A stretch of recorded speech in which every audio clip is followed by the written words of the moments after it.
Hello, welcome back to our channel. Today I'll show you how to edit your Wix mobile site so it looks great on any device. First, log into your Wix account and open your site's dashboard. From there, click Design Site to enter the Wix website editor. At the top of the editor, click the Switch to Mobile icon that looks like a phone. This lets you view and edit your site specifically for mobile.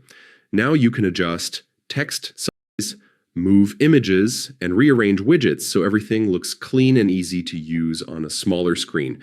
Take your time to test different layouts for the best user experience. When you're done, click Update in the top right to save your changes, then choose Preview to see how it looks on a phone. If you're happy with the result, hit Publish and your changes will go live instantly. And that's it. You've successfully updated your Wix mobile site. Keep checking in from time to time to make sure everything stays fresh and user-friendly. Thanks for watching, and don't forget to subscribe for more helpful guides.